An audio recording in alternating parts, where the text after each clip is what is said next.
Last time we actually took a break from the core book and we read about the Mantis Clan, which, was a supplement to day one DLC that I honestly really liked. I thought it was really cool.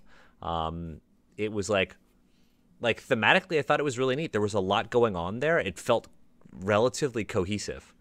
Um, Now we're back to the core book, and we're finishing up all of the clans and paths. And right now we're on page 87, correct? That's the last thing we have to do. Yes, page 87, and it's the worldly Ronin path. And I know that I think Sar. One of the things that I'm interested in hearing is how this compares, and Monty too, since you worked on that book, how this compares to Path of Waves, Path of the Wave, or Path of Waves. Path of Waves. Yeah. Yeah. Honestly, this was kind of like a placeholder for Path of Waves. I think this kind of like allowed people to get the flavor of like playing a Ronin, and Path of Waves really like explored and expanded upon it. And the great thing about Path of Waves is it does explore other places, and that saying that hey, people from other places can be in Rokugan. There's not just only Rokuganis in Rokugan. There are other people in Rokugan as well. So it's I guess the Worldly Ronin path. It's a good generic Ronin school, but to me it's rather just meh. Okay. So why don't we just go ahead and read it here? I'm happy to kind of go here. I'll start with the red text here. So playing a Ronin. A Ronin path provided here represents a character who was born into one of the great clans, but for reasons that are up to you, has since left their clan to become a masterless warrior. To make a Ronin character, you should choose the clan and family that your character originated from, then choose this school, which in this case, it's more of a collection of worldly experiences than a true school. There's more details on another page. I like how they said that. How they were like, this is a school, but it's not really like a school. But it's just here for it to fit into the structure of the game. I think it's, yeah. Yeah. So moving on, the Worldly Ronin path, Bushi Courtier. Individuals may come to walk the Ronin's path for many reasons. These wave men, adrift upon the sea of fate, may be former clan samurai, fallen from grace, unlucky samurai whose master was killed or demoted, or even children born to samurai parents out of wedlock or under other contentious circumstances. Many do not have formal sensei anymore, if they ever did. And so the world itself is their teacher. As they must adapt to survive, many Ronin rely on a particular skill to make their way around the world, whether that be as mercenaries, traveling merchants, performers, or as guides or guardians for specific roads, rivers, or mountain passes. I don't know if any of you have thoughts, but my initial thought is it's thematic. I get it. I'm not super into the descriptions. It doesn't really excite me. And if anything, it helps to reinforce a lot of the baked in oppression that is in Rokugan, which can be good for some stories, but depending on who you are as you read it, the idea that having children out of wedlock is seen as like a reason to not belong to a clan anymore, like it's so shameful that you wouldn't be part of your family anymore, is weird. I know what you're kind of implying by contentious reasons, contentious circumstances. I understand what you're trying to say there. That makes me a little bit uncomfortable. But otherwise, not much else to say. Not really. One thing to keep in mind, I think I mentioned this before during the Phoenix episode, but more Ronins in lore, more Ronins come from the Phoenix clan than any other clans.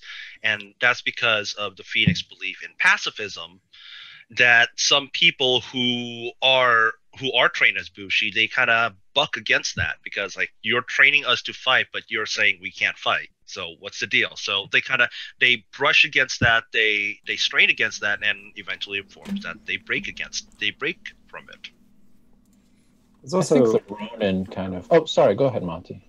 Oh, I was just going to say the Path of Ways book also has backgrounds for Great Clan Samurai. You can play a farmer or ex-farmer or a fisher person, a fisher, excuse me. So it has a wide range of backgrounds and kind of does a weird thing where it kind of changes the definition of Ronin, no longer, samurai related. It's just anybody who picks up a weapon from any background. So.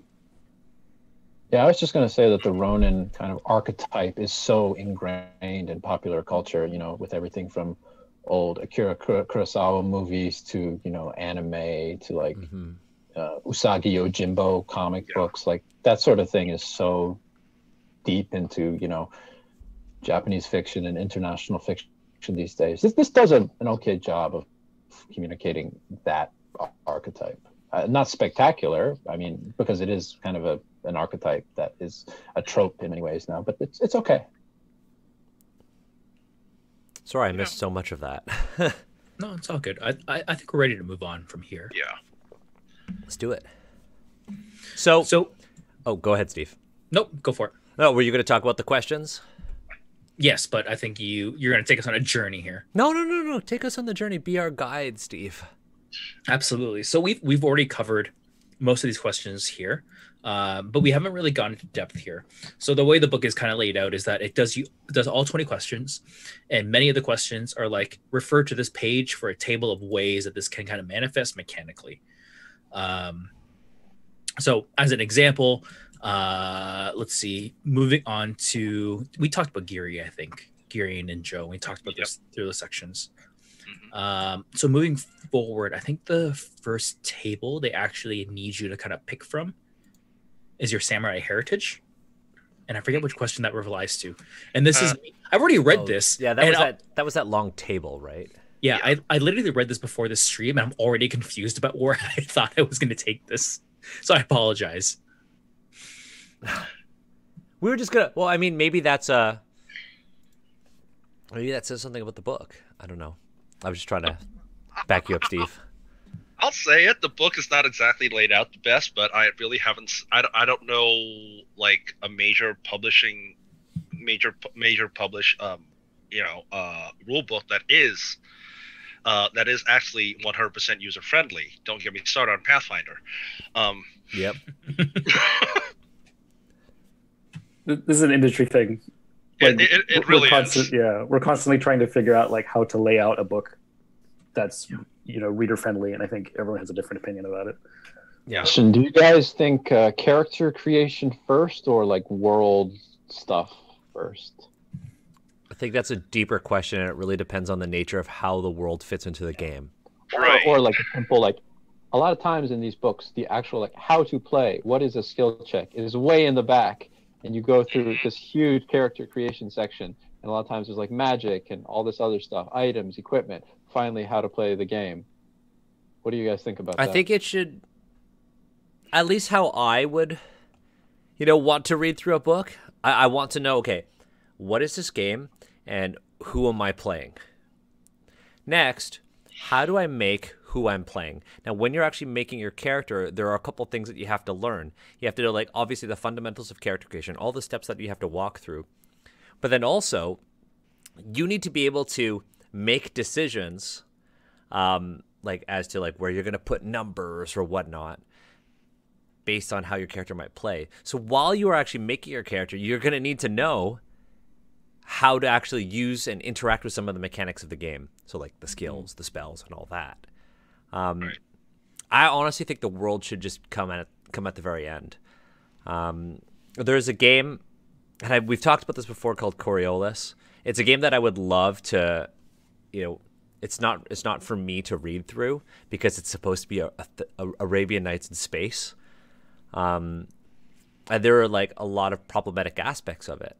But one of the things that I think makes the game really good is, and it does it so much better than L5R, is that the first 2/3 of the game are character creation and mechanics. The last third is the world. I've barely read through the world section because I just don't care for it. And I can still play the game. And that's something you can't do with L5R, and I understand that. But in character creation, it actually goes through, like, who are your characters? Now, what is your group? And it makes you, as the players, talk about what your group is, so you have some cohesion. How did you get together? What binds you as a group? And then what are your characters? And then it just kind of flows from there. It changes in scale too, because it starts as, why are you together at this table? Who are you as individuals? What can you as individuals do? And then when you're together, how could you as individuals achieve your goals? And be it through combat, spaceship combat, skills, and whatnot. And then here's the world that you interact with. Use it if you want. Yeah, I do want to play Perilous at some point. Like, I'll run it for you. And you can make a character in like 10 minutes. That's another thing that you can't do in L5R so far. Oh, to be fair, that's the thing that a lot of RPGs struggle with. It's like 3 hours for character creation. I'll be honest, the fastest I ever created a character in L5R is 45 minutes. And that's the fastest. So Wait, 45 minutes? 45 minutes just to create a character from scratch. That's There's the even a lot fastest. more to it here than like D&D or other games too. Yeah, there is. I'll admit that there is, but it's like I created my Pathfinder character in like about 15 minutes each time. I just cranked it out 15 minutes. This one is like, again, part of the big ones for me is the section we're going into is having to flip back and forth between passions, advantages, disadvantages, and anxieties and stuff like that. That's the biggest part. That's the biggest slowdown. There is quite a lot of flipping that I had to do as well, even when I was just assigning skills for my lion character. Like lots of flipping to different parts of the book, more so than in like Pathfinder. I found it to be just a bit quite confusing. Yeah, and that's not even getting all the supplement books together because my supplement always And because my Okay. my school is from Shadowlands, and now I'm having to reference 2 books here. And I mean, let's and I know that people are watching and they're probably saying like time isn't necessarily a bad thing. Sure. I think time isn't the issue here. It's the amount of flipping that you have to do. Yeah. Right? There are, I'm okay with 45-minute character creation if that means I'm asked thoughtful questions. I get to interact with the other people at my table, virtually or in person. Like, I'm okay with that. Like, for Dungeons and Asians, our whole session 0 was like 2.5 hours long. Right? And we were just talking about what the characters were going to be. And so there's nothing wrong with that, but I agree. It's the amount of flipping you have to do. And in L5R, the amount of world knowledge you have to have. Oh, yeah. I absolutely agree with that point. I mean, if you think about like video games, people can spend like an hour creating a character in a video game. And if you think about where most of that time creating a character is spent, it's usually on like tweaking the looks or like assigning the, I don't know, the particular skills or whatever. There's usually not like huge pages that you need to flip back and forth or like huge sections that you need to potentially answer questions on. Exactly. I think it's where a lot of new players to tabletop role-playing games they're either amazed at the level of detail and intricacy or completely intimidated by it. And I think there's definitely a happy balance where you can kind of take that video game character creation. Here's your avatar. Here's all the fun you can spend adjusting your hair or your body type and whatnot and injecting that into a game. But what happens when you get on a table? But people have tried that and they got 4th edition D&D. Mm-hmm. That's true. People didn't like it. That's true. Well, I think 4th edition D&D has a lot of things going There's for some it. good things in it. Like if you come from like the wargaming sort of background, from a certain mentality, it just wasn't what people wanted out of D&D. It doesn't. 4th edition certainly doesn't fit within the trends that the industry is going in now. Yeah. But yeah, I mean, I don't think there's going to be a perfect book on making characters. I think it's just a matter of like mitigating like how much of that flipping you have to do, and trying to make sure that players are asking thoughtful questions and doing it in a safe manner. So like obviously having safety tools in play, having sections on cultural sensitivity and whatnot, I think are super important.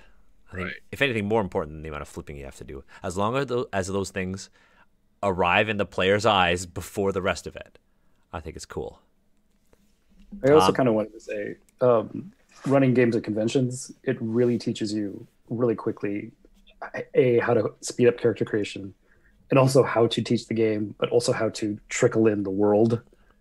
Because when you have only 4 hours and the people have paid to like have a certain experience, you really have to understand your material and know how to parse it down for newbies to like understand. So, 4 hours for a con game is so long. well, it feels shorter than it really is. So. I don't go past 3 hour con game. It's got to have a break. You get 45 minutes from me. That's all you get from me.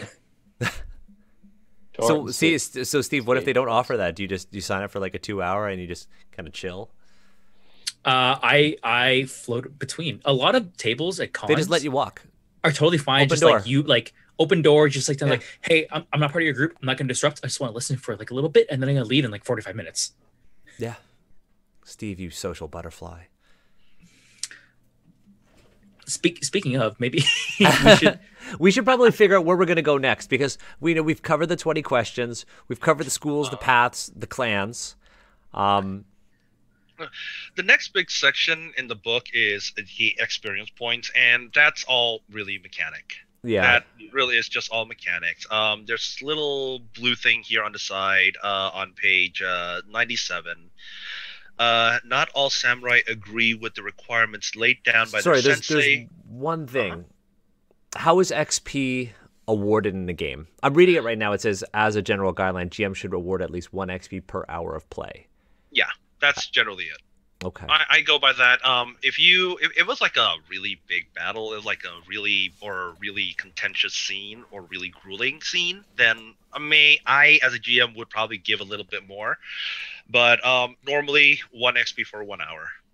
Cool. I've always played with like the equivalent of like the D&D milestone leveling thing, where we just level up with the right story beats. So I'm not sure the proper way to give XP. Yeah, I like XP from narrative. I like gaining XP from participation, by being in danger, by exposing the characters to danger. I think is really a cool way to get XP. I don't like XP from combat. I'm like this weird indie kind of like I don't like leveling up as a mechanic. I feel it like is very like video gamey. I feel like getting plus X to stuff is kind of like, it really reminds me I'm playing like a game. I really like the rewards that are within the narrative itself. I like when power is gained by the fact that you've made a change in the world, and that change has allowed you to do things that you focus on to be easier or better or more effective and things like that. That is a very loose definition of advancement for me. And I like it a lot. That's what we did for Dungeons and Agents. The only character to level up is Agatha. Yep. And when you listen to Dungeons and Agents, you'll see that we don't roll dice that often, and that is like I think a very logical progression of that, because our advancement really is more, I guess, ludocentric, like narrative centric. I guess I should say. It manifests in the way we actually interact with the game. Wow, this got really deep. I mean, these conversations are really good to have. I think it's good to kind of frame our own. I mean, Emma, I know you don't play TTRPGs, so it's good to frame all of our own preferences for tabletop role-playing games. I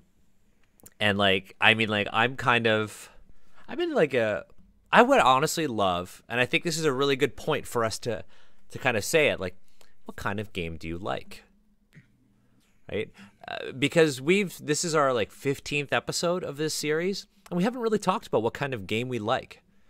All we've kind of talked about is what we've liked and didn't like about L5R. But telling the audience what kind of games we like can kind of put more of how we, look at the mechanics of L5R into context, because we are looking at things now that aren't necessarily Asian, right? But are more, game design choices. So I'm curious, and Emma, feel free to refrain because you've never played a TTRPG. But if it's like a video game too, I feel like that's also worth weighing in. What kind of games do you like? And I know tastes change, but so what do you currently like? Like video games? It could be video games. It could be tabletop RPGs. I'll start with me. For tabletop RPGs, like time is super limited, so I really like rules light stuff. I'm really into sort of the OSR world right now. I really like games that really don't have systems in them. One of the best things that I read recently was a module called Kidnap the Archpriest. And it has next to no mechanics built in. It's just like, how can you tell this story about kidnapping someone? And it's really interesting. I recently really like the idea of, and if you've read my monster zines, I use gold and treasure instead of XP in that one. And that's something that comes from the OSR. Because things have value in the world, and in older game systems, they were heavily based on dungeon crawling. They were highly lethal, and you would go in and you would go and get things of value and exchange those things of value for experience, gold for XP, rather than XP for levels is what we currently do. And gold for XP is really interesting because it encourages people to think outside of the combat box. Like, I like those sort of games where it kind of gets you to not engage in combat. That's me. Yeah, I think for me, the games that I really resonate with, I can't put them in boxes because I take each game and I really try to see how much the things I do game wise resonate with like the stories we try to tell from a design perspective, which is like a very complex way of describing. I like the flow of games. If the game doesn't flow very nicely for me, it's a bad game, or it's a poorly designed game, I should say. So for an example, Dungeons and Dragons, by a lot of lenses, not necessarily the most elegant game, but if you're just looking for a narrative of like, let's kill things and take their stuff and then get more powerful to take bigger stuff, it's a wonderful system. It's like really good. Not 5th edition though. Okay, not 5th edition, but a lot like 3.5 was really good on just the idea of like, let's optimize ourselves to kill a bunch of stuff and then take their stuff and get stronger and optimize myself. And if that's the mindset I'm into it. 3.5 I think is great in that respect. But then I play another game. I play a game like Starcrossed. Starcrossed has like 2 rules, I think. I don't know. I forget. But I remember the flow. Rules, but yeah. I remember it has like a flow of it. Yeah. Guidelines, guide rails. And I remember like experiencing a lot of flow in that game. And the mechanics were telling me like how to like frame it up. And then it was happening and I really enjoyed myself. It wasn't all very like enjoyable power moments. A lot of them were painful moments the first time I played. And it was all at the end very stuck in my mind a lot, really like hit home. So my answer is that unfortunately, I only know good games by experiencing them, and I only know bad games by experiencing them. And that's not very helpful from a design perspective, but there's definitely like something I value in that harmony I feel, that experience. Yeah, I think you make a really good point about flow and how sometimes poor game design can interrupt the flow of the narrative. One of the things that I think is interesting about the 3.5 sort of era, or like the 3.5 adjacent games, like Shadow of the Demon Lord. Shadow of the Demon Lord is a really cool game in that it's way darker and way more grim than 3.5. It's thematically dark and grim and apocalyptic, but combat has a slow and a fast initiative system. So characters can act at different points in the initiative, and it's very interesting the way it does that. So it creates more of a narrative flow to how initiative is actually working, which I think is an improvement on how D&D could do it. Because it's like, I'm right in front of the thing. Why can't I go first? Because you rolled a 2. And that's where you lose flow. So for me, that kind of ties into, I guess, my answer to the question, which would be, like, I like games that have good pacing. And, you know, for me, as somebody that runs a lot of games, I run more games than I play in. pacing is an extremely important thing to me. If I'm running something like Dungeons and Dragons, pacing would be, how do I balance combat segments versus story segments and social scenes that actually bring out everything that somebody has written for me in a backstory. My favorite part of running games in general is kind of experiencing that shared story that comes together from multiple minds at the same table. That's really a beautiful thing.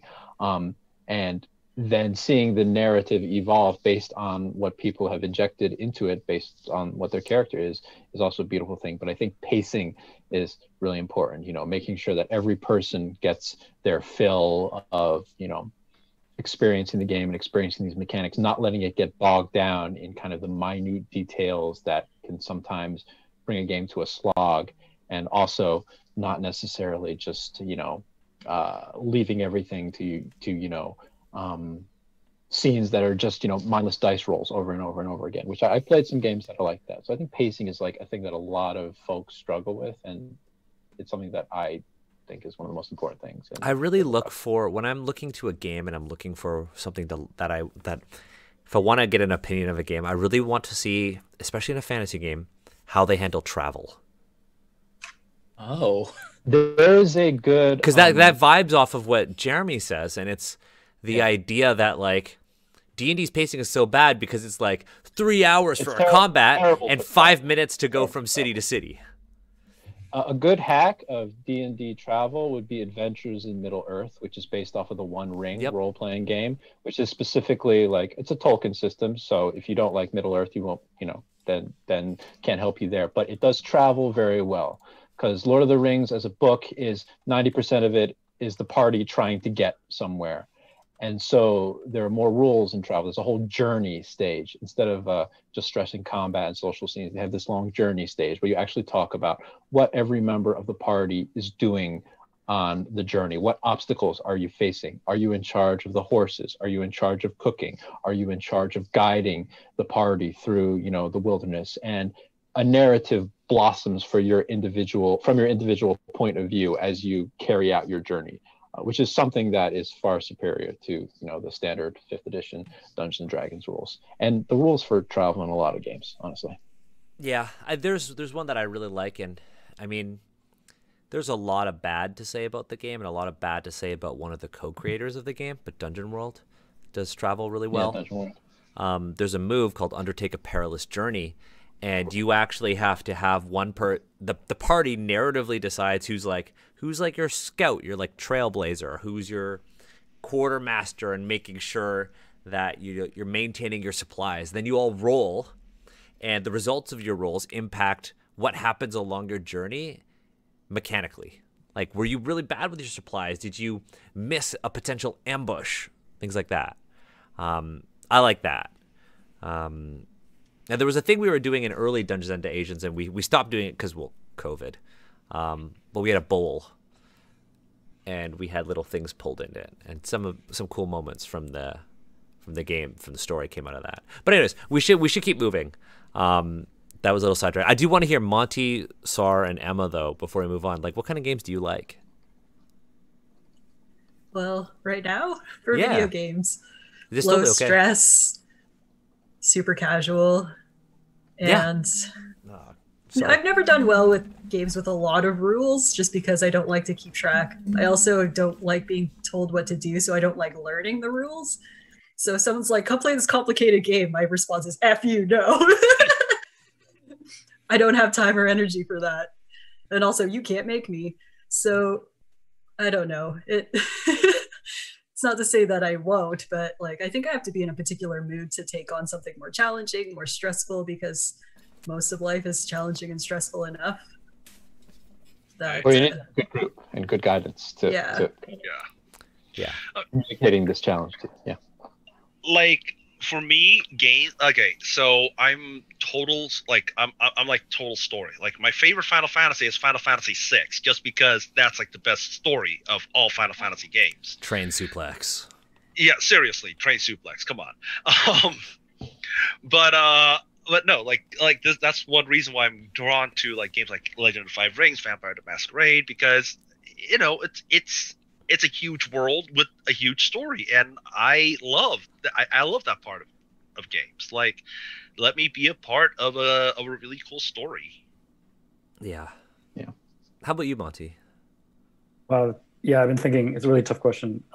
So I'm definitely not going to answer of any game I worked on, because that's like picking favorite children. I mean, my parents definitely did that, and it wasn't me. Oh my god. That's a different subject that I'm not going to touch right now, because so whenever I go to a RPG convention, I try to play completely different games just to like learn about new systems or how new games work. I just really like trying out like a new RPG for some reason. My current favorite is done by Phony Games, and they do games that are based around language and how language changes. Like Dialect. Are you talking about Dialect? Yeah, I've got a copy of it. It's like the Dialect structure is so kind of like, there's no barely any mechanics. It's card based, and like, but I was just really into it. And when at the end of the session, when everybody is talking in this weird, slangy, like a single sentence where anybody else looking at you it makes no sense, but to you in that little in group, you have just invented your own kind of slang that only you understand. That is a really interesting experience. So the creator of Dialect is incredibly smart.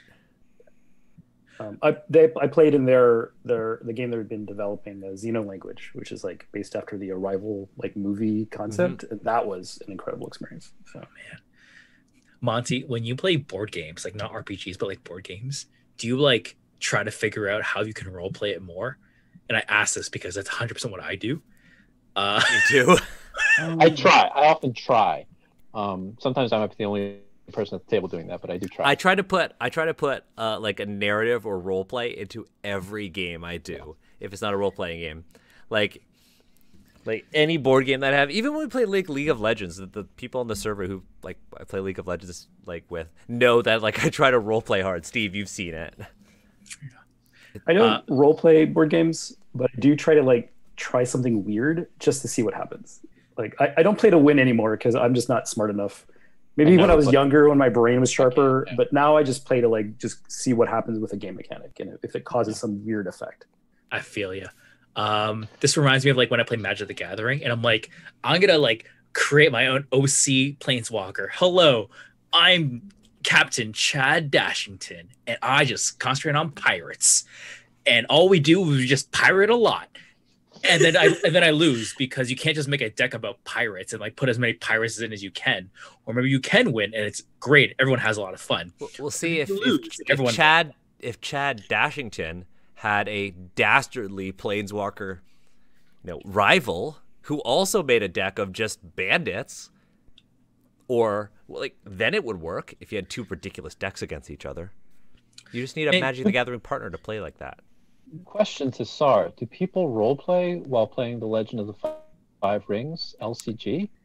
That's a good question. That's a very good question, because a lot of people seem to be like, I'm a crab player. The clan animosity is real. But, clan animosity is very real. At a tournament or even a casual game, how would the lion be interacting with the crane or the crab interacting with the scorpion? Jeremy, you just opened up a can of worms. Okay, I want to know. Let me say this. Okay, I can count on my hand the number of L5R players who I think should never play the game again. There's only these many people that I think that are a stain on the L5R community. But whoa, okay. But I'm not going to mention their names. But I'm going to say that a lot of L5R players are really, really cool guys. They're really, really friendly people. Like Anil Sitharam, who's probably one of the best best L5R players. He primarily plays dragon. He identifies as dragon, but he's actually he's friendly with everybody. Well, okay, so he's an asshole to you when you deserve to be an asshole, but otherwise he's actually a really nice guy, right? But how does he role play a dragon character? Not really, not entirely. It's just we got players who identify as a clan, and they will play to represent that clan most of the time, unless their clan is nerfed into the dirt. But at tournaments, sometimes you will get people who are cosplaying, who are, playing things, but most of the time it's me antagonizing, calling the crane dirty mudbirds. But that's, or calling the when unicorn was kind of like in the dirt, I called them gimp-legged ponies. Well, here's the thing then. Nobody's role-playing because they're not loyal to their clans. They're like, oh, they nerfed my Scorpion clan. I'm not a Scorpion clan player anymore. Where's your clan loyalty? Come on. Well, I always tell people, like, I'm only loyal to one clan, and that's clan promos. Clan promos? Well, I mean, the clan kind of representation and like animosity, it's kind of akin to like sports teams in many ways. Yeah, a little bit. It kind of is. What it really does count when there are like big storylines, or when emperors, when whoever, like, we're probably about to come up with which clan is going to rule the empire pretty soon, or which son are you going to back for the throne. That's probably going to generate a lot of clan loyalty, and that's probably going to generate a lot of because depending on who, depending your clan, one clan may be backing one prince and the other clan may be backing another prince, and your clan is you're probably going to be a little bit more loyal to your clan for that storyline outcome. Okay, let's move on. All we right. got to move on. Yeah. People are here to watch us read this book, not talk about card games. No, I feel like that I just angered a lot of L5R fans. I'm so sorry.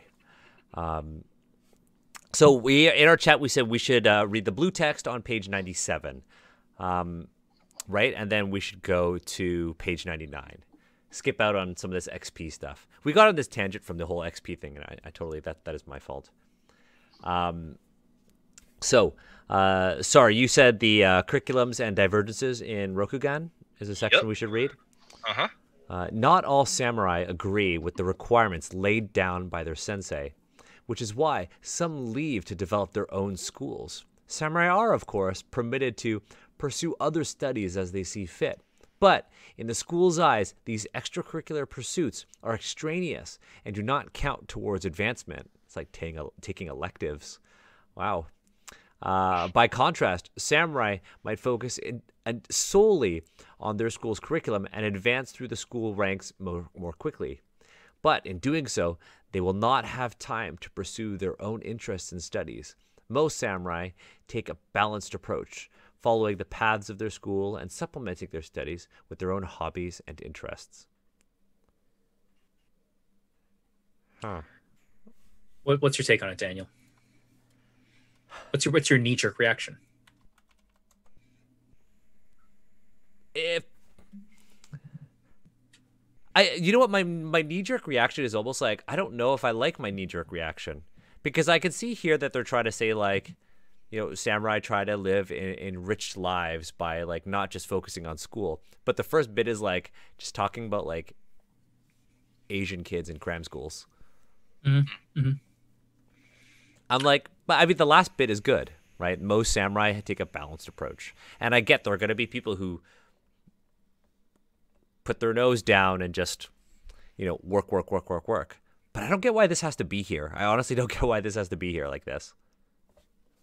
Yeah. That's mostly it. I agree a lot, because I read it and on first glance, I'm like, cool, I get options here. Like I can play how I want. But the game is kind of funneling into like two real schools here. I get like the very studious Asian kid who just like studies, and that's really it. And then I get the rebel, which is just the subversion of that. And there's a lot of like, the game is trying to tell me there's like in-betweens, but the in-betweens never really get highlighted. I really, especially in the art and whatnot, I really see just like, there's two. Well, the thing is, like, does this even need to be here? And we haven't gone into the mechanics of it yet, so I don't know, right? Because there's a whole section on, like, school curriculum and, like, studying. But, I mean, from a design perspective... The way you said that. Is that important? Like, it's a way, it's like, instead of having, like, class skills that other RPGs might have, this game divides them up by the curriculum of the school. That is...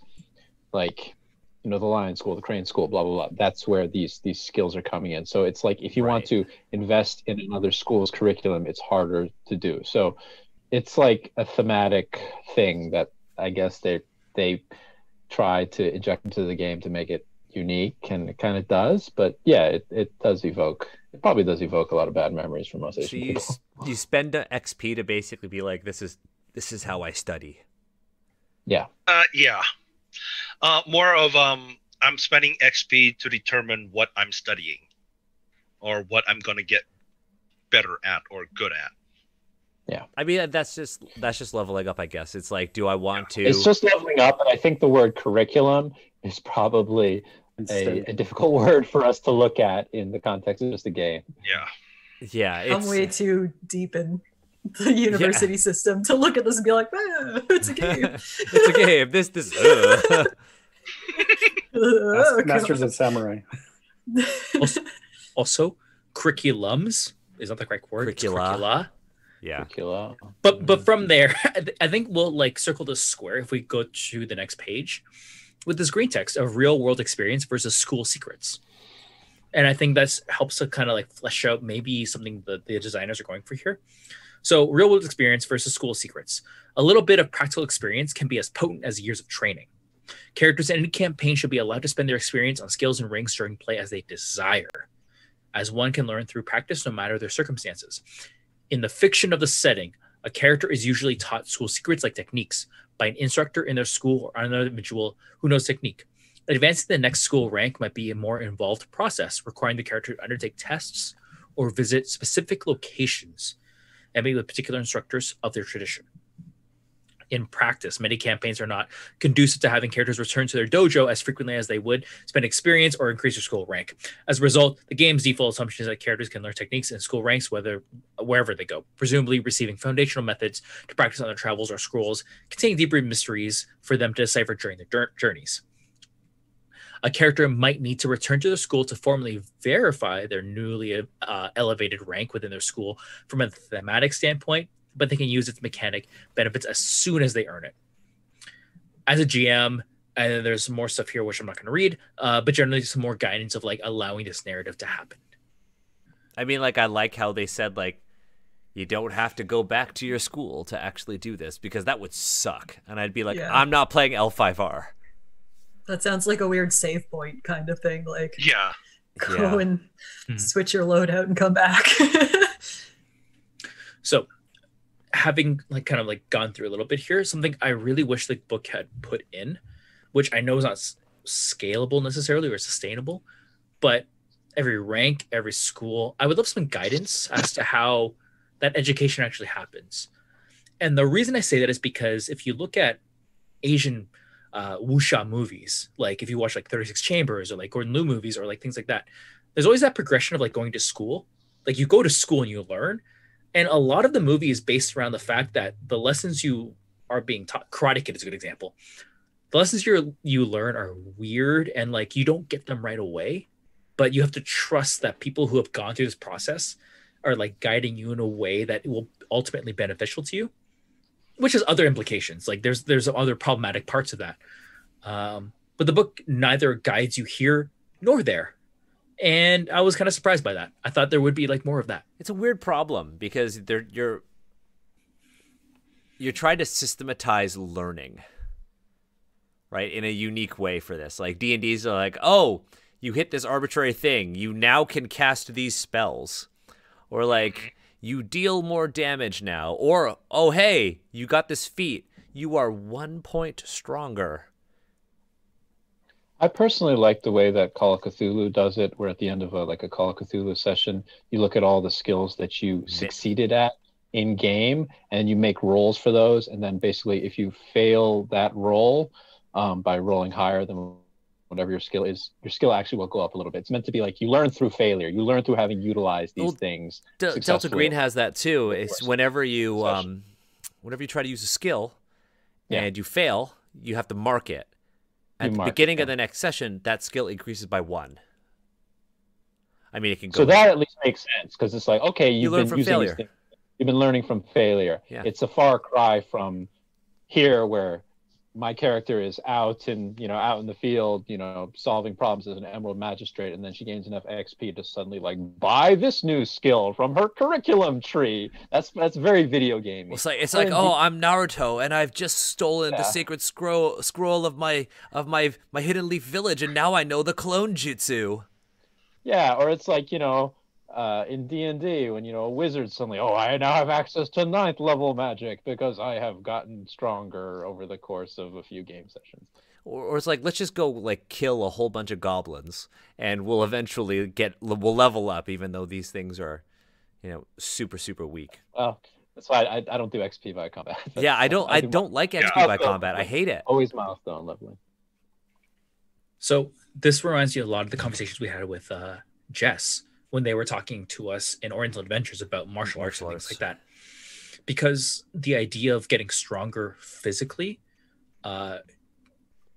in Western media, you usually see just like a training montage. Rocky just punches meat a whole bunch and then he gets better at punching.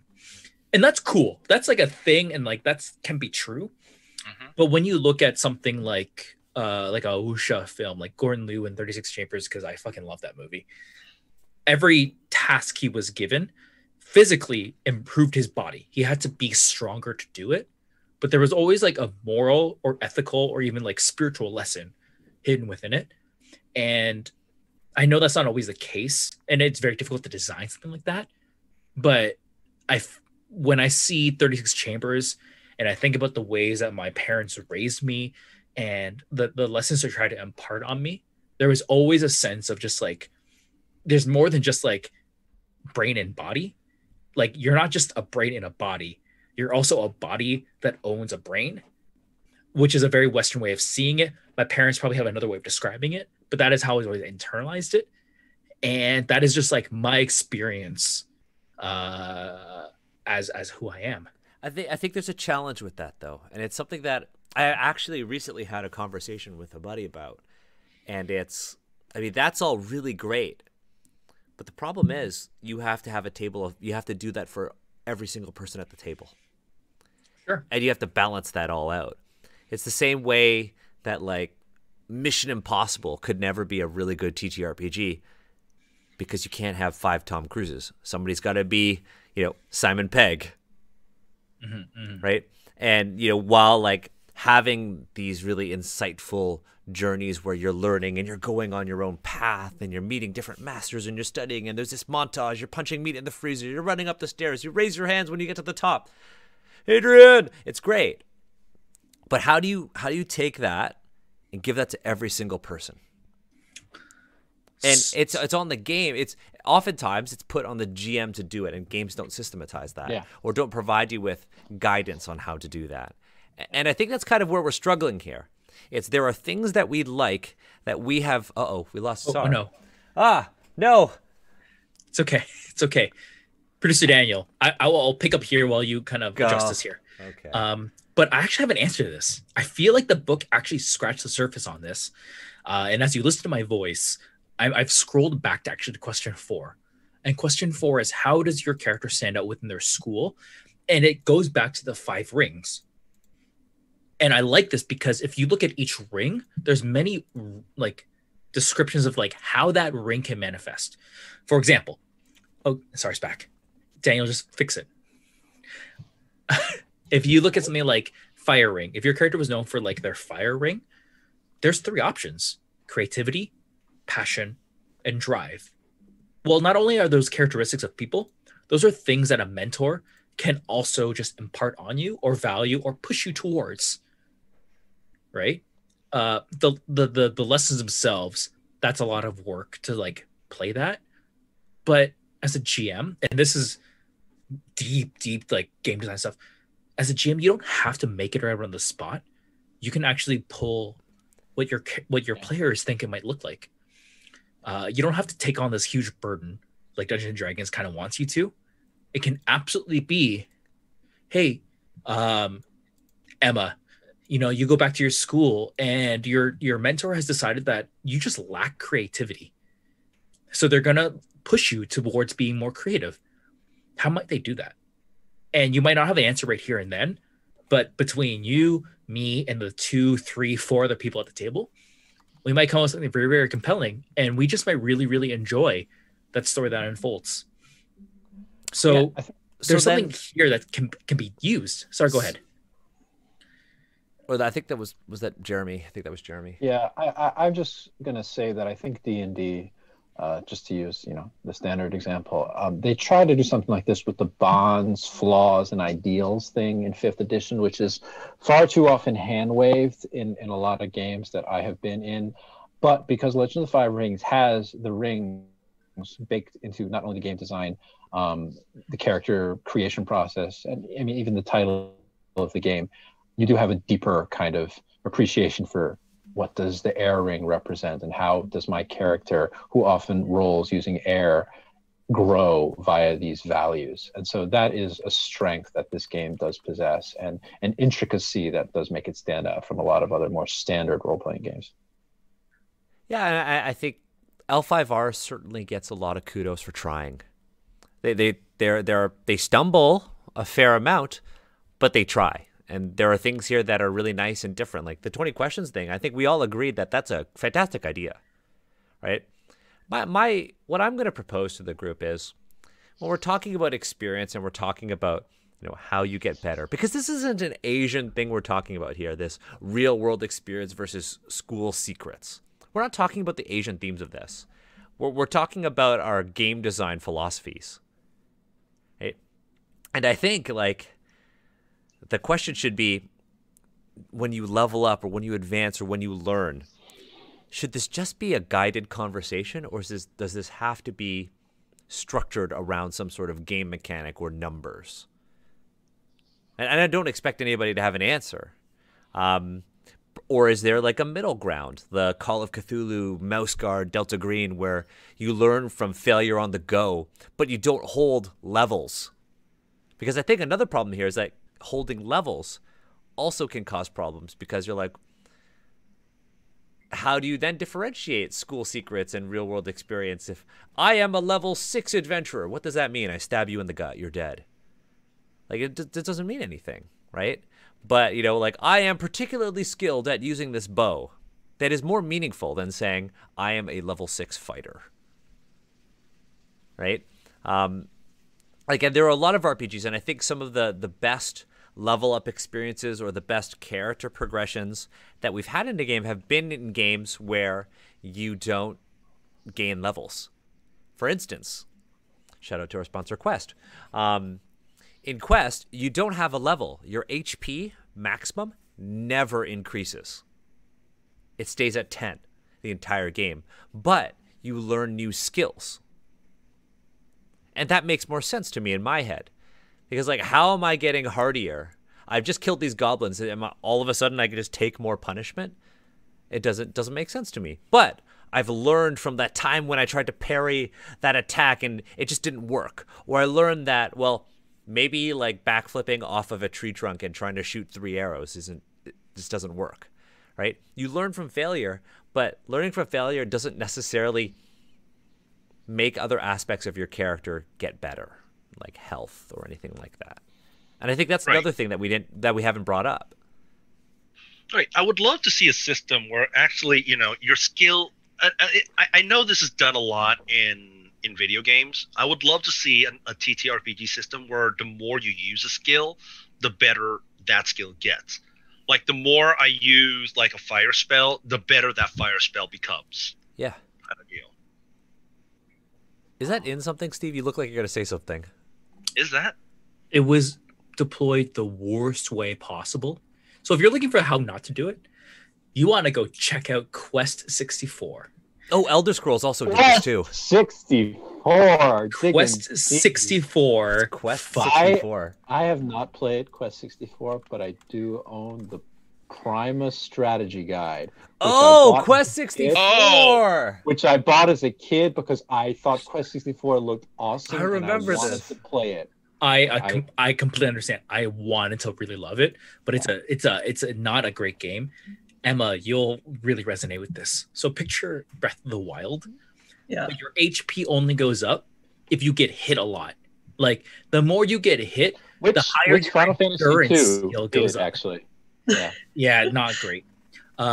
Speed. The rate at which you walk is determined about how much you actually walk. And it's like, Okay. so you could just run in a circle for a whole bunch and level up your walking skill. Oh, man, So I'm looking like, at pictures I mean, of that's Quest Elder 64 Scrolls. now. That's It's Elder Scrolls, taking me though. back. Taking me back. See, Elder Scrolls did it right, though. See, Elder Scrolls, like, I'm Did stuck- Elder yeah, Scrolls do? I'm not an Elder Scrolls Yeah, fan. okay, fine. I- They're okay. I will admit that I powered level my Elder Scrolls character by exploiting the sneak cheat, but yeah, that's the only thing I did. For everyone in Europe who's watching, Quest 64 is called Holy Magic Century in the PAL version. oh my god, Quest 64. Yeah. I remember renting that from Jumbo Video 4 weeks in a row. That is a renting weird. games. That is a weird fucking wow. reference. Yeah. Oh my god. I'm just looking at pictures of it, and that picture of the kid, Brian, I think that's the name of the His name is protagonist. Brian. His name is Brian. with his little Brian. staff, fighting a Minotaur, like, it still speaks, and these crappy, like, pre-rendered N64 box art graphics, it still speaks to me on some level. We should do a stream and we'll play the emulator, Steve. I would be down. So I know how to Quest fucking hack the 64 shit to out of good this. people. And you just dump all your skills into Earth until you learn Earthquake or Avalanche. Then you win the game. It was a broken game. Anyways, We're gonna start a new Asians Represent stream, and we're just gonna play classic games, and Steve's just gonna shit on them. that's We you know, there's a lot of classic games we could play and talk about for hours. Like, if we played through all the Mortal Kombats, there's a lot Oh of my games god. to talk about there. I want to play Pod Racer. Or Pod Racer, yeah. Oh, the classic Star Wars games. Anyways, let's keep going. We're on page 99. Page 99. We're looking at advantages and disadvantages, and this is something that we touched on when we were, like, very briefly when we were reading the Mantis. How does this? Should we? So, sorry, are you thinking that we should? Because I think it's important for all of us to understand, like, what advantages and disadvantages do. Because up until this point, advantages and disadvantages are only, like, they are either, like, this abstract concept, or it's like roll 2d20 and pick the highest or lowest. All right, so an advantage is something like if you're, let me just pick one at random here. Let me just open this book because that's the biggest section. If you are interacting with laborers and you have the blessings of what's his face, I can't remember the fortune that blesses laborers. If you are interacting with laborers and you have that advantage, and you fail, you could go ahead and re-roll 2 of your dice to hopefully succeed. If you have a disadvantage, then if you succeed, like if you have like curse of I think mine, the one that I recommended was Curse of Bishamonten. I think, I can't remember, but Kishoten's curse. Basically, my character would have an adversity in dealing with children. So anytime I interact with children, if I succeed, I would have to re-roll 2 of the successes. No, those things are like physical or external things. They're Physical, not like, external, yeah. It's like something that like an advantage is something is specifically related to something that your character has done to stood out. So yeah, You know? it says distinctions are advantages, and then passions are advantages, and then adversities and anxieties are both disadvantages. Yes. So passion is basically something that you do, that your character does to relax themselves. Is an activity that they would partake in to remove strife, or if they have partaken in that activity, they would remove strife. Anxieties are things that would cause your characters stress, things that your characters are worried about, or they have reasons to be a little bit stressed or not happy about a particular situation. Things like my favorite one is bitter betrothal. mm-hmm. This is not what I thought they were going to be. They're basically like, you know how like D&D has like some certain like some campaigns have like secrets built into them, like your character has like some kind of like secret passion or something. Yeah. This is a way that like emulates that role playing and mechanical flavor that you get to choose for your character, and basically like make a list of things your character could potentially be really good at, be really interested in, or have difficulty with. There are interesting disabilities in here that you can use to play a disabled character. There are things that you can do. For example, my lion character suffers from impatience. She just cannot ever do the tactical, well thought out ploy, even though she's a lion character. That has become a big flaw of hers. So she's always rushing in. She's always having to make a certain kind of role to kind of meditate herself and maintain a certain level of patience and willingness to not just like go in and do the quickest possible option to solve a problem. So it's kind of a way of getting the players to engage with the equivalents to, D&D's, your bonds, flaws, personality traits, and ideals. Kind of. Yeah, kind of. Ah. I kind of think of them as like fates aspects too. Yeah. Like things you can call upon to like, it's a mechanical thing, but also a descriptive thing, Okay, I like that. Huh. Is there anything else we want to read here? I think there's a couple notable ones that Sarah pointed out for us. Just generally, you can acquire distinctions, develop a passion. You can also acquire adversities and develop anxieties as the game progresses.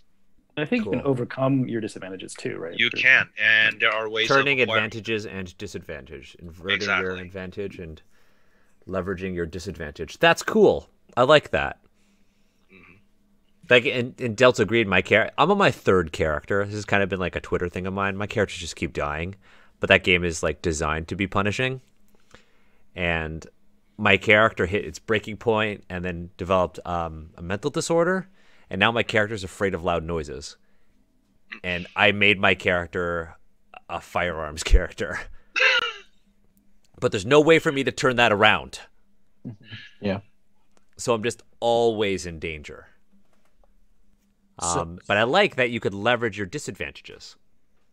So I think it's actually worth reading it because advantages and disadvantages in a cultural sense, what we're talking about is privilege. That's really what we're talking about here. And there's a lot to talk about that as a concept. But if we read the text, maybe that'll help kind of shape up my next point here, which is turning advantages into disadvantages. Under the wrong circumstances, even a strength can become a weakness for a character. On the other hand, sometimes even an attribute that seems like weakness can become a source of strength for that character. Further, sometimes other characters' advantages and disadvantages play into checks that affect the character. Collectively, the set of options described here are referred to as turning these advantages to disadvantages. So the reason I bring this up is because as someone who's age-identified, a lot of times I see my privilege within the lens of the mono-minority myth. So a lot of my advantages are I happen to be such of a neurotypical mindset that math and science comes really easily to me because probably a lot of other like secondary factors of my parents raising me and what they valued and whatnot. And it has always, for me as a child growing up, been kind of an advantage. Being good in STEM stuff is generally an advantage. But the fact of the matter is, the focus of that and trying to really focus on that had other effects on me growing up. And they were neither an advantage or a disadvantage. They were simply facts of my upbringing.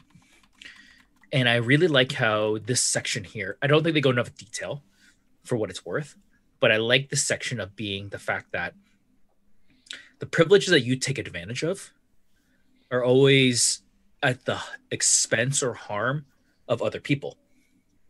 So the fact that me being very good at STEM skills generally implies the fact that those who are not good at those skills are generally valued maybe less if they were masculine, assigned male at birth and all that kind of stuff, and Asian especially, because we know that Asians generally are given this kind of weird cultural pressure to be very good at STEM fields. in I was this one, terrible at math, always. Same here. And people used to make fun of me for it and say it's because I'm half white, and which I learned to laugh at. But if you think about it, that's really kind of a very not nice thing to say, because I was called a banana because I couldn't do math. Yeah. You're No, hitting someone on 2 fronts. You're hitting someone for not fitting a stereotype that is not always true. Look, I mean, my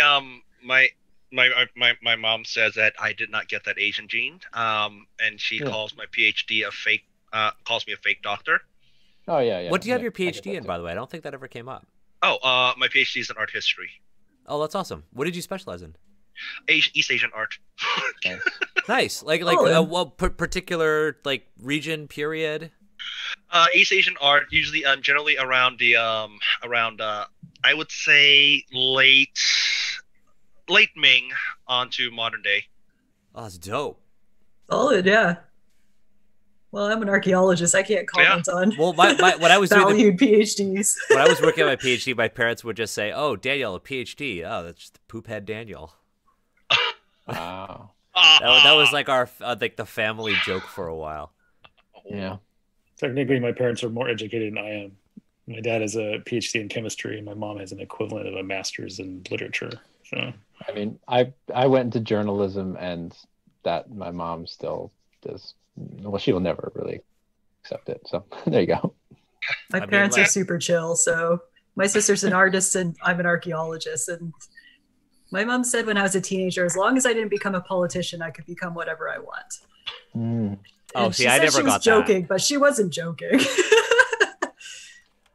I told my mom when I was a kid that I wanted to be a clown because I wanted to make people laugh. That did not go over well at all. I was like 3. I was 3 when I said this. Okay, I was about to say how old were you? Clown and make people laugh in the circus. And yeah, that did not go By over the well. way, I'm not Oh. kidding you that when I say that art history is the compromise between me and my parents. My original plan was musical theater. You I know, think That's cool though. This is why the word Yeah. curriculum is difficult to take in this context Yeah. of a game. I think this might have been the lens that the words I need to hear to really express why the idea of a curriculum is so sticky when clearly you're trying to express Asian experiences here. Well, As it's someone playing who- on stereotypes of school. It is. Yeah. And it misses some of the nuance that like school can really give to you. Like school itself is a neutral thing. You go to school and things happen. How but many of you kind- had good teachers? Define good. See, here's that's You the know, thing. That was a loaded question. A Daniel. super loaded Come on. question. Like, and I say that because like there are often stereotypes of Asian teachers having adversarial relationships with their students. So was your question how many good Asian No, teachers? no. you have? But we're talking about the stereotypes of the curriculum and schooling and Asians acquiring knowledge, right? Yeah. Like for me, like I 100% know that the education system failed me. Like I had a teacher, my grade 8 teacher, Miss Segator, told me Stegosaurus? What? Segator told me like to Sega Saturn. Wow. Yeah, I know, right? She told me to my face that I would not go to high school. Yeah. So this is where Steve looks directly in the camera is like oftentimes people, so if you look at the statistics, Asian people in general do better in school, are more likely to like get jobs and things like that compared to like Hispanic and Black communities. But that is like a trick of the numbers, because if you are Southeast Asian or anything beyond Far East Asian, you are actually super unlikely to get STEM jobs, which is like very, very scary. And if you are part of a business, you are incredibly unlikely to ever get a managerial or CEO or C-level like You're a position. support staff member. Exactly. And like this is all part of the problem of the mono minority. And despite the fact that people often think that, Asians are doing really, really well, the fact of the matter is the oppression hits us in a very unique and specific way. And obviously in a text like the RPG that we're reading right here, it's very hard to acknowledge that. which is all the more reason to bring on more Asian voices, to be like, you know what? I feel like we're talking about curriculum here, and I have an experience, and the words we've written here so far make me uncomfortable. And let me just have the safety and the space to discuss more about that. Well, yeah. And yeah, sorry, go ahead. No, I mean, like, yeah, you mentioned model minority. What did they just say in the book? There are those who just study really hard and get really far in their school. And then there are those who branch off and have hobbies. They say hobbies, too, right? And I know that they don't intentionally mean harm, but as Asians reading it, how many of you were told that your hobbies are worthwhile? No. No. I thought you were going to say hobbies were a waste of time. Then, yeah. Then yeah, right? Like, how many of you were told that? And, you know, that's what this reads as. And that's why it was originally, like, super icky for me. My impression of it was like, oh, I don't like this because I don't like how they are trying to systematize learning. I get that they're trying to be innovative, and from a designer's perspective, they're trying to do something different. But the thing here is that their form of innovation is just different in another icky way. Mm-hmm, mm-hmm. The last thing I'll say on this is that for those who are watching the model minority myth, I feel, because I really care about the care and the education of youth, Asians are statistically the most unlikely to receive support in any learning disability. The fact of the matter is, the model minority myth tells us that Asians do not have a learning disability. Those who fail in their ability to uptake education in the way that it's presented are simply not in that, whatever you want to call it. And they're kind of tossed aside. And that is incredibly harmful, and it loses tons of people in the system, and then they suffer, and then they die, and no one talks about it. Well, this is why there is a this is a very multifaceted problem we're talking about in education, and I say this as somebody who works in the education industry, right, and has worked in education since 2005, right, in various capacities. But like, we're looking here at, like, you talked about learning disabilities. I mean, most schools now, they should be talking about, and most teachers are trained to talk about them as learning differences, right? Learning differences are kind of the new term. But even when viewing, differences in how people learn, schools don't have the resources as well. There are schools in neighborhoods that just don't have the resources. There are schools that just don't have computers. Can you imagine being a student right now and going to a school that doesn't have computers, and you have to go home? Oh, Lord. Or if you're a student and I was one of these, I went to a school that was really far from where I lived, right? Because my parents worked downtown. So, like, I'll go to school downtown. But, what if we did a half day because of COVID, right? What happens to young kids who have parents who work and all that? I mean, there are so many factors at play here when we're talking about education. And the point I'm trying to make is that, like, how people learn and the education system is so nuanced, right? And to boil it down to, you either study really hard or you take your time and have hobbies, is extremely reductive. And doesn't actually give you the narrative freedom that you're actually thinking this game is empowering. And I think that's where this goes. This just isn't good. It's also unnecessary. And I get how they want to level up and how each clan and each school has their own different things that you get from leveling up. And my ask from L5R is honestly, at this point, change it all and do it again.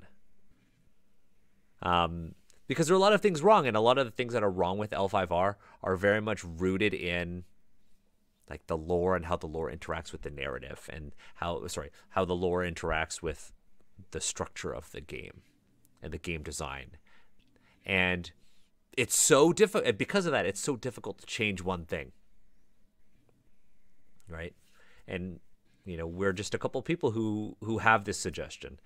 Will it happen? Who knows? Probably not. Probably not.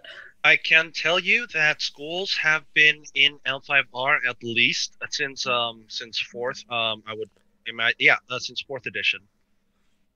Because before then, it was still because I believe in third edition, which was kind of like the L5R D&D third edition. Also, it was classes there. So it's not something So that apparently FFG... they've been around since first edition. Oh, there you go. Yeah, see, they're always going to be there, but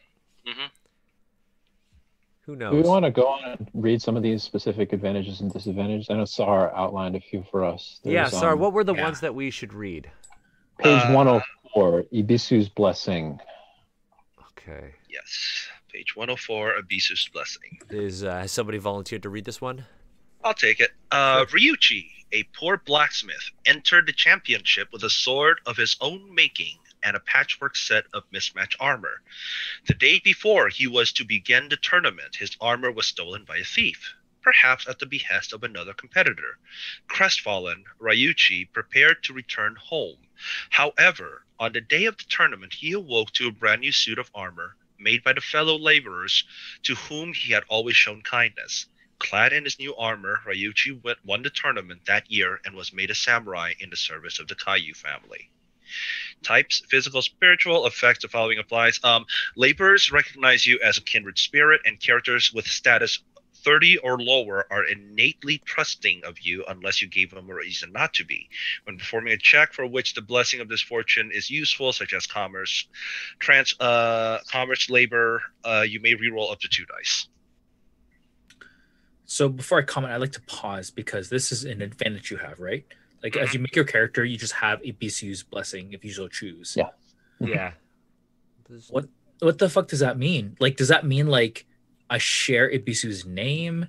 Ibisu was like part of my bloodline. People just like understand that. Like, what does that mean? This advantage, you're supposed to also work in a backstory as to why you are a kindred spirit to you laborers. You work in a backstory, like why are basically this little and the flavor text is an example. Is an example of a backstory. Yeah. Gotcha. Yeah. They need to explain that though. I think they do. I think they do. They might, but I like the flavor text here, but this is a way of taking a backstory component and transforming it into gameplay mechanics, essentially. The Ibisu is the fortune of honest work. Yeah. And fisherman. And luck. There's some others. He's usually shown with a bunch of fish. So Steve, is your reaction to this more of to the particular mechanics of this, or to how a player acquires these? I feel a general dissonance of the story, which I really like, but then I also feel tension of like, okay, clearly like the common folk, the laborers were like, we believe in you, Ibisu. Or sorry, Ryuchi. We believe in you, Ryuchi. I don't see why. Like, was it just because Ryuchi, like... He had always shown kindness. He always showed them kindness, apparently. I think it's just an example of a story you could have made up. It's like, laborers recognize you as a kindred spirit. Like, on it, I might have been like, laborers from a particular region of Rokugan, or I would have been more specific personally. But, like, perhaps you... I don't know. Maybe you had... I feel like this is something like a Robin Hood type character gets. But Robin Hood took from like the rich and gave to the poor. So that's how Robin Hood gets. I don't like the idea of it being a blessing, honestly. If they had named it something different, it might have made more sense. It's something coming from his actions, not something external. Yeah, but nothing about the mechanics actually tells you that you're supposed to. This is like a divine gift. Like it does say that like, where is it? It's acquiring distinctions. Distinctions cannot be acquired through training. They reflect intrinsic qualities rather than regimen and hard work. But then a blessing doesn't make sense. Blessed with not being a dick, like. So I think the name is proving difficult to swallow here. But if we look at another one of these, for example, if you go to page 109 and look at another one that Sar outlined for us, Seasoned, this might be another Oh, there's some art there. Sorry, I had to look at that. better named. Jeremy, you want to read this out loud for us? Yes, Seasons. This is a void skill. If you're here to stop me, you're wasting your time. I've made up my mind, said Aika. Stop you, Yayoi smiled. I'm not here to stop you. If this is the course your heart has set, I know I can't divert it. I stood on this road once, and I'll walk it again with you today. Aika took her aunt's traveling pack and placed it on her horse. I'll be making a fast pace, and I can't afford to be slowed by distractions or long-winded stories. If you fall behind, I'm leaving you. Yayoi smiled. Of course, let's make haste then. I have an old friend who can ferry us to Broken Wave City and perhaps beyond. So this is like a mental and interpersonal skill, and it causes these effects. You're older and more worldly than most of your fellows and have learned a few things along the way. While you do not start with additional experience, your experience expenditures might reflect revealing aspects of yourself you may have held back to avoid overshadowing your younger companions. You have met members of many cultures and organizations, and you know how to properly behave in almost any city in Rokugan and perhaps even beyond.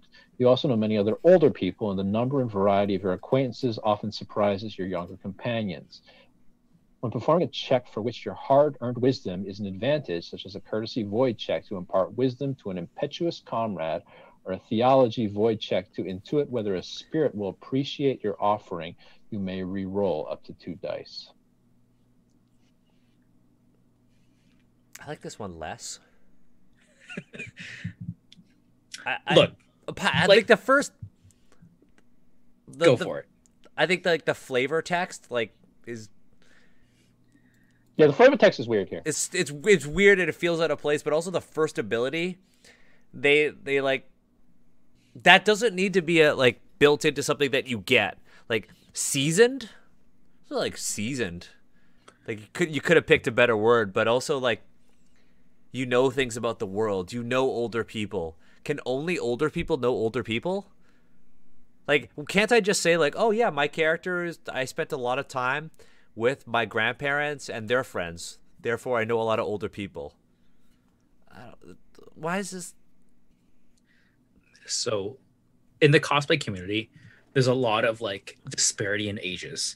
I am now an old cosplayer now, which is weird. Oh, you're thing. ancient, Steve. I know. I'm fucking ancient. I'm a grandpa in the cosplay community, and there's some truth to that. I'm often a decade or more older than other cosplayers. That's a very strange thing to happen. But I don't think I've ever experienced hiding my age to connect with I've never had that experience where I'm that meme where hello fellow youths. I've never done that before. Because I have never felt that pressure. I don't know where this is coming from.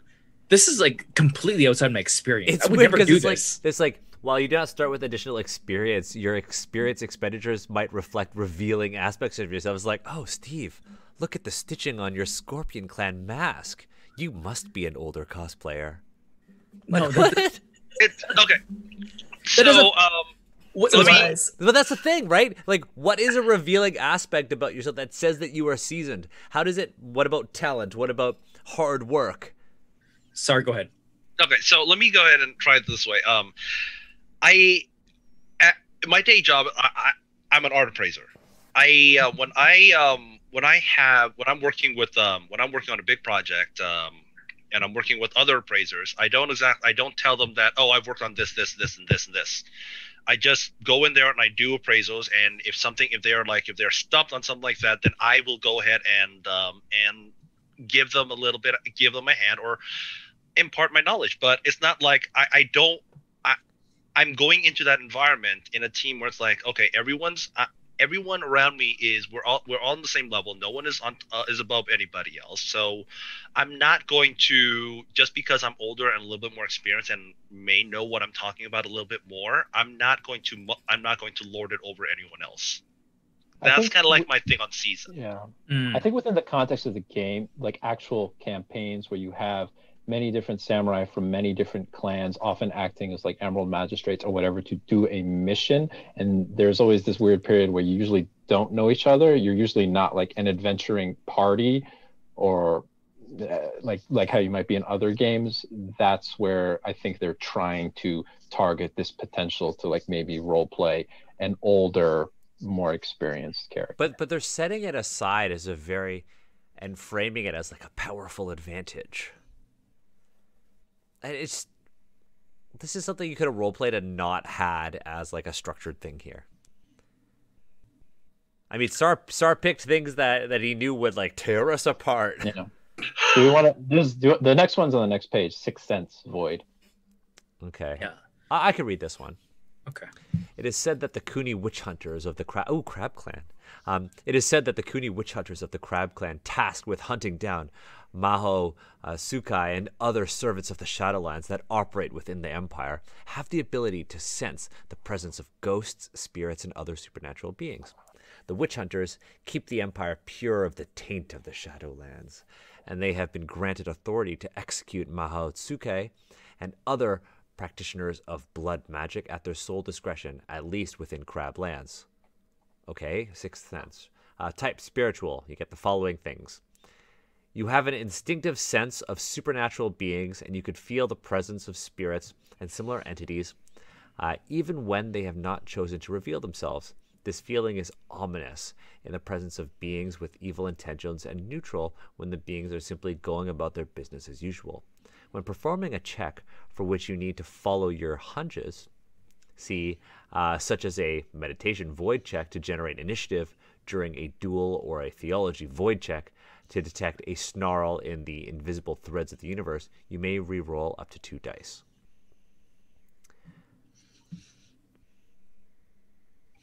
Like, I guess all that flavor text applies to it. So you have a Sixth Sense. I'm curious, Sar, why did you bring this one up? Crab. It was the only one. So I actually really like this one. I like this one. I think it's cool. Agatha recommended to me that Chinese drama.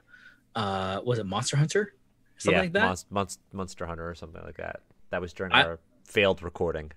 I super enjoyed it because it followed the life of a destitute ghost hunter who just like not only takes advantage, like it's kind of Robin Hood, and that they use their pretense of having a sixth sense to swindle food and money out of really rich, superstitious people, but also really cares about the safety of other like living beings. And I thought that was like very interesting, and I thought that was very not Western, and there was parts of it that resonated with me in a way that I can't put into words.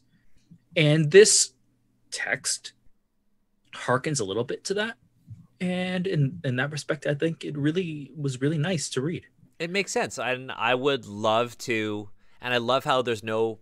The great thing about this is that there's no prerequisites. They could have really mess this up if they put like, you have to achieve this in order to get this advantage. I like how it's, it's up to the narrative on how you have this sixth sense. I think it's great, right? Maybe, I have the taint, and I was, oh God, no, I'm not going to say it that way. There's a whole taint explanation later. Babe, I was going to say maybe I was touched by the taint, but then in my head it was, but anyways, maybe I was exposed. Nope. There's no way to say it. Maybe I was in the Shadowlands and I experienced something supernatural there, and I was left with a sixth sense. And that could be my backstory to why I have this advantage. And then I could work in other things. Absolutely. But I like this one. I think the idea of a sixth sense is rooted in like a Western perception of like how people have seen senses and like what science meant in like a weird kind of way. I've never heard from my family or my lived experience of like five senses from a cultural standpoint. Oh, I have. Really? Yeah, my aunt's a little weird, but she firmly believes, and I know my partner's downstairs listening, my aunt firmly believes that my brother can see ghosts. I feel that. And I don't know if that's a Chinese thing or that's just my aunt. Also, does your brother agree with that, or does she just decide? My brother's just like, what the fuck's going on? You're seeing ghosts. Fuck. It's all based on... One day we'll talk about all my ghost hunting expeditions. Oh, I want to see a ghost so badly. So badly. Steve? You know what? When the quarantine's over, if it's ever over, we'll go to a haunted place and we'll record ourselves and we'll ghost hunters. There's a lot of ghost walks in Toronto. We do know somebody. Don't we know somebody? Somebody awesome. I know somebody. Don't we know somebody? I have connections, but I love ghost walks because it reveals to me. It reveals to me cultural oppression because the ghosts of color. What a weird saying. The ghosts of color. GOC. Wow. Oh my God. Are presented in a very specific way that mimics how people of color are seen and the oppression they experience. And no one ever talks about it. But hey, stories are part of our identity. It's part of our culture. And we don't talk about it. And I get it, but we should. I was just typing something into the chat, like this whole idea of the supernatural. So like I suffer from sleep paralysis. And for like before I knew what sleep paralysis was, it was like these weird experiences that I've had. Yeah, I've had them too. That like you think are supernatural. But yeah. Do we want to look at passions? I do, but we're running. We only have seven minutes left. Maybe we should save this one for next time, or what do you think? I mean, sorry, which is the best passion out of the ones that you? The one that the one. Also, what do we think of his art as well? 'Cause I kind of like it. He is a card. The Dragon Clan member with the fox on page 111. Yeah, he's a card. I can't remember the card's name, so I can't figure out. So some people are saying Animal Bond is a really good passion. So maybe we'll read that one. We could skip the flavor text, but right now it's reciprocating your interest. A small mundane animal of some kind has attached itself to you. Choose one silhouette 0 or one animal. I'm assuming this is like the way the creatures work in the game. It follows you around wherever you go and generally acts as your companion. It can be cajoled to do what you want, but it might need incentives, usually food, to perform difficult tasks. It's like having a pet. After performing a check to interact with an animal, such as a medicine earth. Oh, so it just makes you better with animals. That's cool. Yeah, I like it. I like it. It's so wholesome. Yep, and you remove 3 strikes for doing it. That's right. Which is important. Yeah. That's super cool. It's like how people say like having a dog or a cat makes you happier. Like this is kind of the built-in way they represent that. Okay. Yeah, the one that just amuses me, and this is plainly based on the flavor text, is fortune telling on 112. Mm-hmm. Because the name of the that's quoted on there really amuses me. But do you want to read that?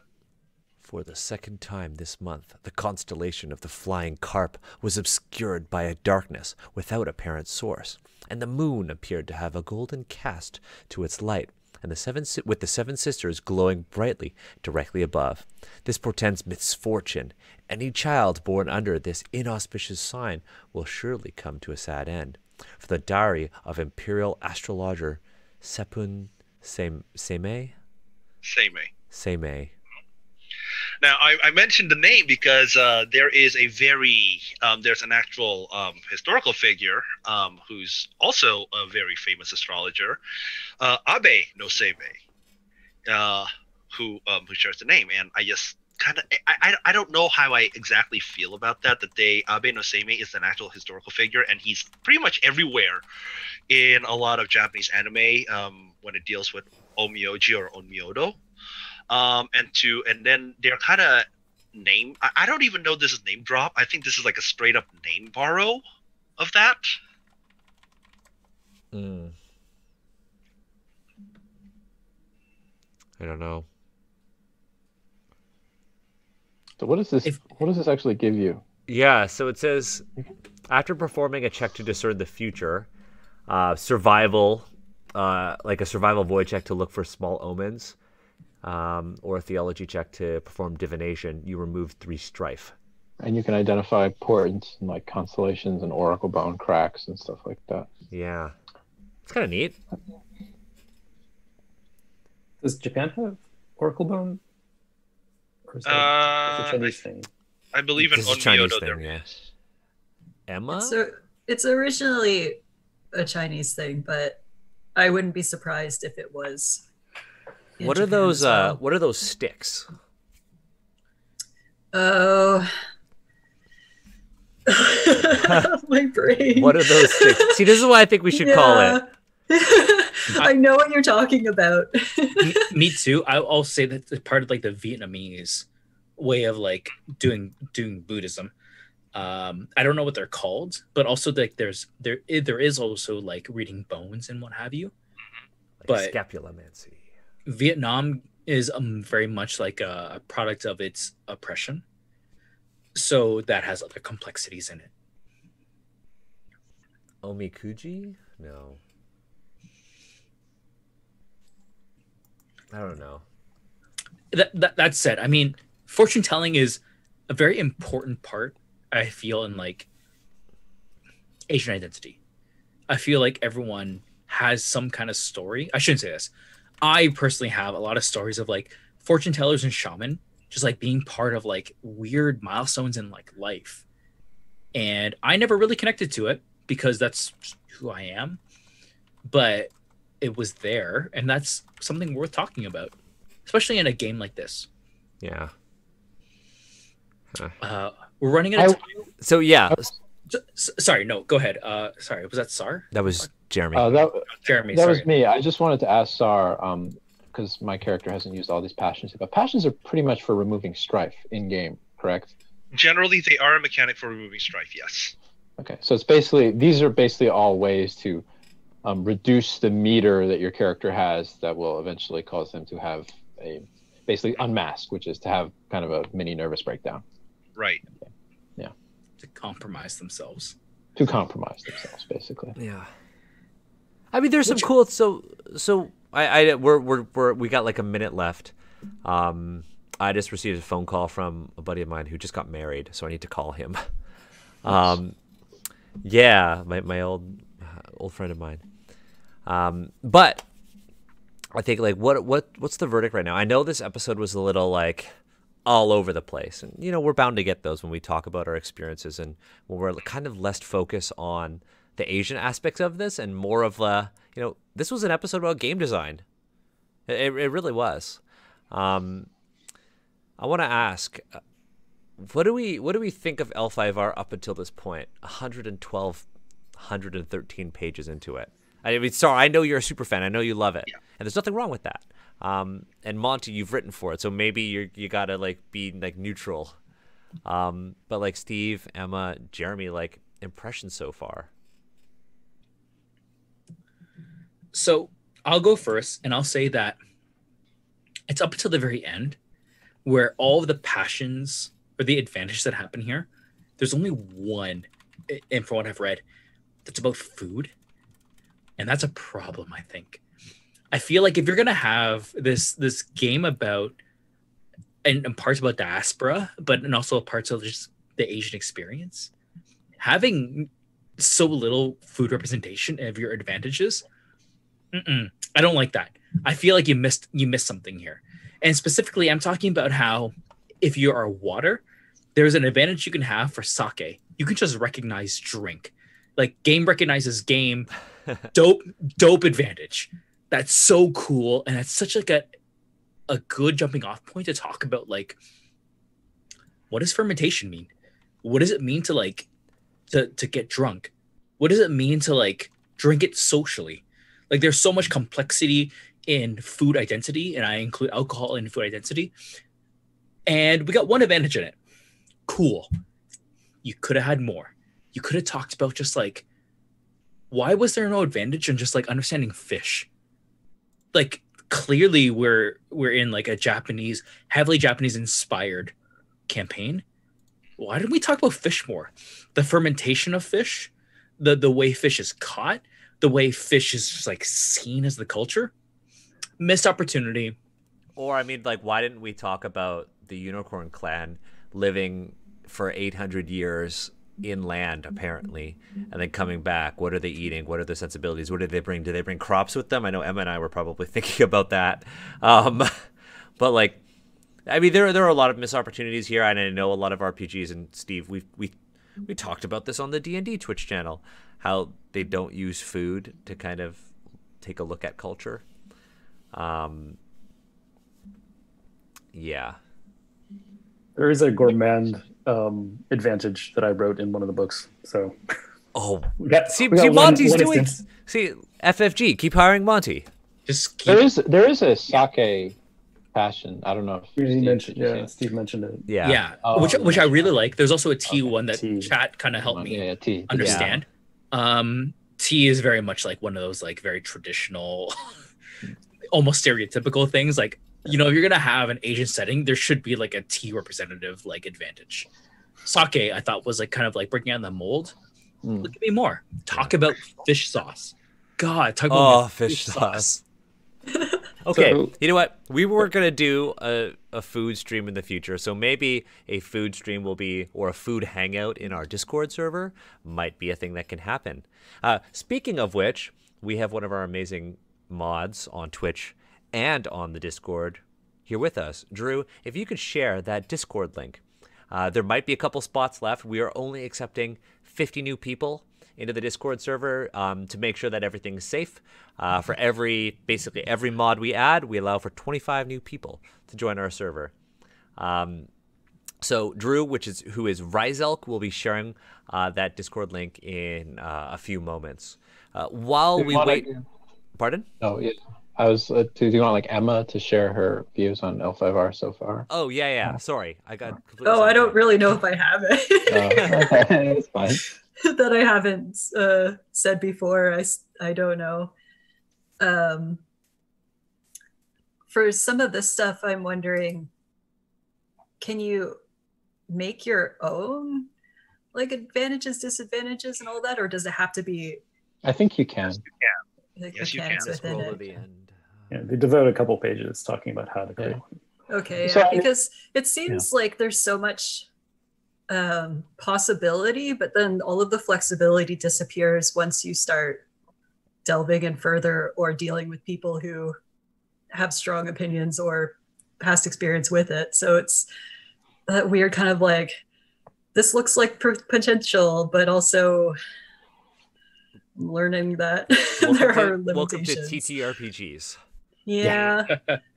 Anything with history, really, like I get it, but it's, I think I've said before, one of the really intimidating things about stepping into a scene like this. I think it would be really easy to make your own advantages, because if you look at all of them, it's always like you have one thing there's 2 points. One is like just pure narrative, and the other is like when you roll 2 skills, you get to re-roll up to 2 dice for an advantage, and then, or for a distinction. And I guess the other one is like you remove strife. So I think these would be super easy to make. And for me, like my take on all this, like I like parts of L5R. I am not as crazy on other parts of L5R. As far as advantages, disadvantages, and passions go, I mean, we'll probably talk about disadvantages next time, but I do kind of like how they have this built into the book as like an option to play with. I think the examples written in the book are perhaps limiting, and you know, you're going to have to make your own to really get the correct flavors of what you want to play as. But you know, oftentimes people who play tabletop role-playing games, particularly new players, they often create really wonderful, elaborate backstories, and sometimes they might get put into groups with a GM who just is not quite able to work with that material in the right way. This at least fosters a dialogue that could, you know, offer up mechanics where our player could be like, okay, mechanically, I want to use this passion or this advantage to relate to this thing in my backstory. So it reduces the work that a GM has to do, perhaps by a little bit, and also increases the engagement that occurs at the table with the player's backstory, and can hopefully lead to that kind of good pacing of a story that I talked about before, which is what I always like to see in games. Yeah, that's really insightful, Jeremy. Yeah. I don't think it can always work, but I think the potential is there, which is more than some other role-playing games offer. Yeah, I mean, like, I think the distinctions and passions could have actually gone in a really negative direction if they had put prerequisites like, you know, D&D is so often keen to do. But you could just get these as long as they fit your story, and you can modify them because they're almost like uniform in what they give you. They're just so formulaic in what they give you. And I really like this section. I think it's really cool. It's a way of putting some structure into your game, but giving you the narrative freedom to interact with it. And I really like this section so far. There are certain parts that I really didn't like when we were talking about schooling and stuff like that. And there were certain ones that were weird. But in general, I think like this is pretty neat. Steve, how about you? Before we sign off, I don't have anything to add. I'm good to kind of get into our closing here. Yeah. So, anything that we want to share? Anything that we're doing? Anything, Monty? Is there anything that you're allowed to talk about that you've done? No, not yet. Not yet. Okay. I can't wait for the day when it's just like link to this, link to that for when your stuff's out. Steve, Emma, Jeremy, Sar, anything? And some more sensitivity reading. That's about it. Oh, you got another one. Yeah. Nice. Well, you know. Wait, I do? Yeah. Oh, that's exciting. Emma, I'm so Apparently happy. not at the moment. Apparently Yeah. not. Emma, I'm so happy that you're like, kind of embracing this. I really. You made sensitivity. Did you change your Twitter bio recently? I did, yeah. Big sensitivity reader. Well done. It's something I enjoy doing, and apparently it's something I do now. So there it is. It is something that is very much needed in the TTRPG industry because there are no specialists on Japan like you. We'll talk about very this true. stuff all day. Good. More people should. More people should. For me, just right now, we're after our Wizards of the Coast D&D celebration stream, which of course is like this stream is an extension of that and all of the work that we've done here, all of us. Daniel and I and a lot of other folks, I'm sure, have come under a lot of I say fire, but really what I mean is flaming, because of the way those words work. But I'm feeling pretty good about it, and to kind of help me kind of get through that moment, I've started a giveaway, and the reason is because when it comes to Oriental Adventures and L5R, a lot of folks are like, "Wow, this seems like there's a lot of problematic stuff in here." OA more so than L5R at this point in time. What's the alternative? And I always say Unbreakable is the alternative, because here we have a 5e, volume 1 is a 5e supplement talking about one-shot adventures from various Asian voices. There's several Vietnamese voices, Cambodian voices, Indian voices. It's not a campaign setting, but when you read these adventures, you're going to feel something, and I can't describe it. Just my word for it, that when you see lived in experiences, write about their experiences, and then fantasize them, there's something that happens there that's, in my opinion, with no hyperbole, magical. So I'm doing a giveaway. I'm giving away 2 hard copies and a PDF of Unbreakable Volume 1. I didn't say this in my tweet because I ran out of characters, but it's kind of in celebration of Volume 2 coming out, which will not be D&D centric. It will be completely system agnostic, and you can absolutely just kind of enjoy the content there with a bunch of other Asian voices. And I'm very proud of that. I'm super excited to see what's in Volume 2 because, I mean, I know a lot of members of our Discord community applied to that. Also, Steve, I shared the link to your giveaway in the chat already. Thank you. And all y'all, it's just 3 of the books here. Even if you don't win, I've put in some links and what have you, and just check it out, because, this stream, this project, it's all about Asian voices. And if you feel like that really resonates with you, just look and then talk. And that's some very, very good action you're taking. Yeah. Anything else, Steve? No, man, I'm good. Okay. We got a couple things. We have a new episode of Dungeons Ed to Asians, which is currently on our podcast feed, and it's on YouTube. One of the cool things about Unbreakable, Steve, you said it's not, it doesn't have a campaign setting, but we actually took one of the Unbreakable Adventures, and we had the writer GM us, and we inserted it into our meta narrative. So it's fantastic. So yeah, check out Steve's giveaway.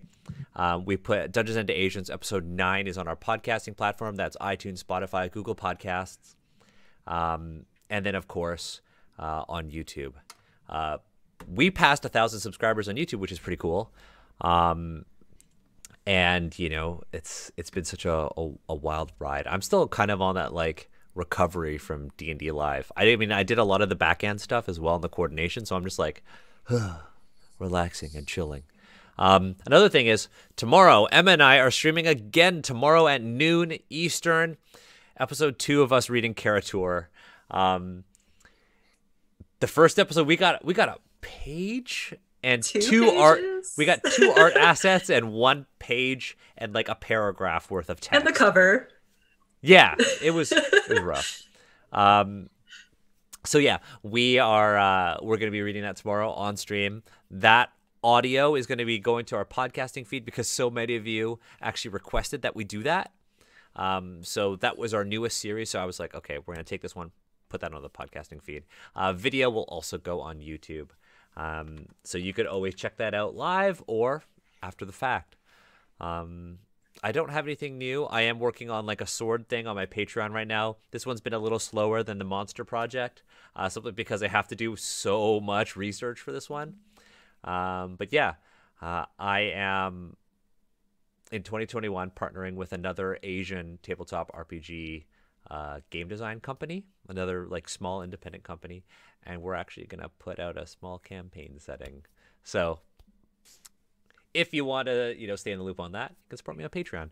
Other than that, Asians Represent, AZNS Represent on like Twitter, Instagram, Facebook, YouTube, and then of course you're watching us on Twitch. Thank you, folks, for joining us. I put everybody's socials on the overlay. If you're watching it on YouTube, we appreciate you too, even though you can't come live, because we know that there are a lot of people who watch us from different parts of the world, and just want to let you know that we appreciate you. For the rest of you, you know, we had there's some lighthearted talks here, some heavy stuff as well. So please take care of yourself. I'm going to go make dinner. And then I might play some Genshin Impact because I'm super into that game right now. Because it's like Breath of the Wild and it's free, and I already beat Breath of the Wild. So yeah, take care, everyone. Steve, Emma, Monty, Jeremy, and Sar. Friday, I love my Friday nights because I get to talk to all 5 of you. Yeah. All right. Bye, everyone. Bye. Bye.